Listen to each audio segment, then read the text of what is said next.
अस्सलामुअलैकुम। आपने देखा होगा कि बकरीद के मौके पर दुनिया भर में मुसलमान कुर्बानी करते हैं और आप सोचते होंगे कि ऐसा क्यों किया जाता है।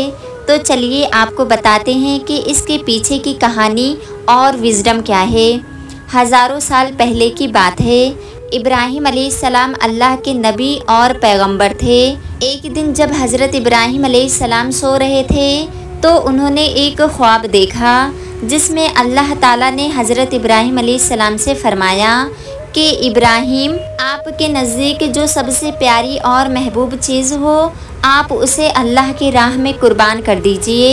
अब यहाँ आपको बता दूँ कि अल्लाह अपने बंदों का और ख़ास तौर से नबियों का इम्तिहान लेता है, ये देखने के लिए कि इंसान अल्लाह से ज़्यादा मोहब्बत करता है या अल्लाह के दिए हुए तोहफ़ों से ज़्यादा मोहब्बत करता है। नबी और पैगंबर के ख्वाब सच्चे होते थे। वो जो भी ख्वाब में देखते थे वो अल्लाह का हुक्म होता था। तो ये ख्वाब देखने के बाद इब्राहिम अलैहिस्सलाम ने अपने ऊँटों में से 100 ऊँट कुर्बान कर दिए। आज के ज़माने में ये 100 कीमती गाड़ियाँ सेक्रीफाइस करने के बराबर है। इब्राहिम अलैहिस्सलाम ने सोचा कि जो अल्लाह ने उन्हें हुक्म दिया था वो पूरा हो गया। लेकिन जब रात वाक़ई हुई तो फिर से यही ख्वाब आया। इसलिए इब्राहिम अलैहिस्सलाम ने अगले दिन 200 ऊँट अल्लाह की राह में कुर्बान कर दिए। लेकिन अगली रात फिर से उन्हें वही ख्वाब आया जिसमें अल्लाह ने उनसे उनकी सबसे पसंदीदा चीज़ कुर्बान करने का हुक्म दिया।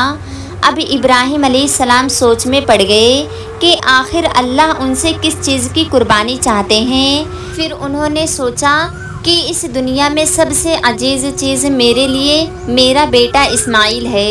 आपको बता दूं कि इब्राहिम अलैहिस्सलाम को पूरी ज़िंदगी दुआएं मांगने के बाद 80 साल की उम्र में औलाद हुई थी और वो थे उनके बेटे इस्माइल अलैहिस्सलाम जो उन्हें बहुत ज़्यादा अजीज़ और महबूब थे। अब इब्राहिम अलैहिस्सलाम समझ चुके थे कि दरअसल अल्लाह ताला ने उनसे उनके बेटे की कुर्बानी मांगी है। अल्लाह ये देखना चाहता है कि इब्राहिम अलैहिस्सलाम अपने बेटे से ज़्यादा मोहब्बत करते हैं या अल्लाह से। इब्राहिम अलैहिस्सलाम के लिए ये बहुत बड़ा इम्तिहान था। अगले दिन इब्राहिम अलैहिस्सलाम उठे और अपनी बीवी हाजरा को कहा कि हमारे बेटे इस्माइल को नहलाकर अच्छी तरह तैयार कर दीजिए। इब्राहिम अलैहिस्सलाम की बीवी ने अपने बेटे को बहुत अच्छे से नहलाकर खुशबू लगाकर तैयार कर दिया और इब्राहिम अलैहिस्सलाम अपने बेटे को लेकर एक पहाड़ की तरफ रवाना हो गए। इब्राहिम अलैहिस्सलाम ये तकलीफ़ भरा फैसला कर चुके थे कि वो अपने बेटे की कुर्बानी देंगे, पर शैतान को कैसे मंजूर होता कि कोई अल्लाह की इताअत करे। तो शैतान भी अपने काम पर लग गया। वो सैयदा इब्राहिम अलैहिस्सलाम की बीवी हज़रत हाजरा अलैहिस्सलाम के पास एक बुज़ुर्ग की शक्ल में आया और उनसे कहा कि इब्राहिम तुम्हारे बेटे को किसी दावत पर नहीं बल्कि उसे कुर्बान करने के लिए लेकर गए हैं। ये सुनकर हज़रत हाजरा बहुत हैरान हुई, पर वो समझ गई कि ये ज़रूर अल्लाह का हुक्म होगा। तो उन्होंने शैतान से कहा कि अगर अल्लाह ने इब्राहिम अलैहिस्सलाम को ऐसा करने का हुक्म दिया है तो ये हमारी खुशकिस्मती है। ये तो मेरा एक बेटा है। अगर मेरे इस्माइल जैसे 1000 बेटे भी होते तो मैं खुशी खुशी उन्हें अल्लाह के राह में कुर्बान कर देती। सोचिए, एक माँ के लिए ये कहना कितनी बड़ी बात है। जब शैतान हज़रत हाजरा को भटकाने में नाकाम हो गया तो सीधे उनके बेटे इस्माइल अलैहिस्सलाम के पास गया और कहने लगा, तुम्हारे बाबा तुम्हें किसी दावत पर नहीं बल्कि तुम्हें मारने के लिए लेकर जा रहे हैं। जवाब में इस्माइल अलैहिस्सलाम ने कहा कि अगर ये अल्लाह का हुक्म है तो मेरे लिए इससे बड़ी क्या खुशनसीबी की बात है कि मैं अल्लाह की राह में कुर्बान हो जाऊं। 13 साल के बच्चे में इतनी समझ और बहादुरी होना कितनी बड़ी बात है। यहाँ भी जब शैतान नाकामयाब हो गया तो वो इब्राहिम अलैहिस्सलाम को भटकाने की कोशिश करने लगा कि तुम्हें ये बेटा इतनी मन्नतों से मिला है, अगर तुमने इसे कुर्बान कर दिया तो बुढ़ापे में तुम्हारा सहारा कौन बनेगा, और अगर अल्लाह ने ये कुर्बानी भी कबूल नहीं करी तो तुम्हारा कितना बड़ा नुकसान हो जाएगा। ऐसा मत करो।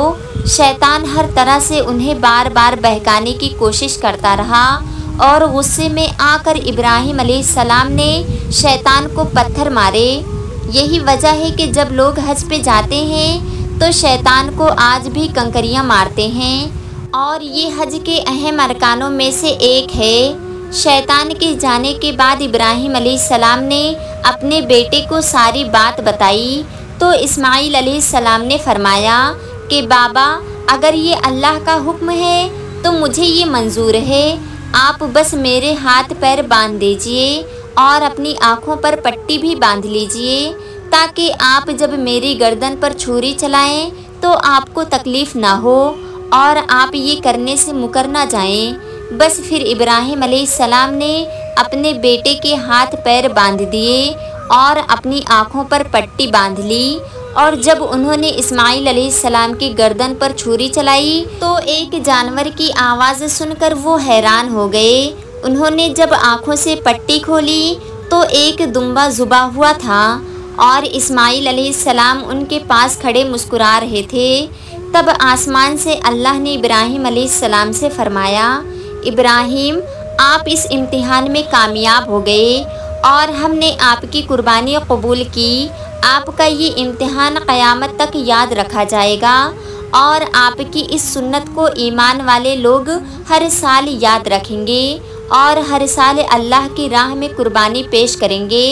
इब्राहिम अलैहिस्सलाम की उस सुन्नत को अल्लाह ने आने वाली नस्लों के लिए इबरत बनाया और इसलिए मुसलमान हर साल हज के मौके पर कुर्बानी करते हैं और बकरीद पर जो भी हलाल जानवर कुर्बान होते हैं उनके गोश्त को 3 हिस्सों में बांटा जाता है। पहला हिस्सा गरीबों और मिस्कीनों में बांटा जाता है और दूसरा हिस्सा रिश्तेदारों में दिया जाता है और तीसरा हिस्सा खुद अपने घर में रखा जाता है। आपको ये पता होना चाहिए कि बकरीद के मौके पर गरीब लोग साल भर इंतज़ार करते हैं क्योंकि यही साल का इकलौता मौका होता है जब उन्हें गोश्त खाना नसीब होता है। हज के इन 10 दिनों में की गई नेकियां अल्लाह को साल भर की गई नेकियों से ज़्यादा पसंद है। इसलिए हज के इन दिनों में हमें ज़्यादा से ज़्यादा नेकियां करने की कोशिश करनी चाहिए।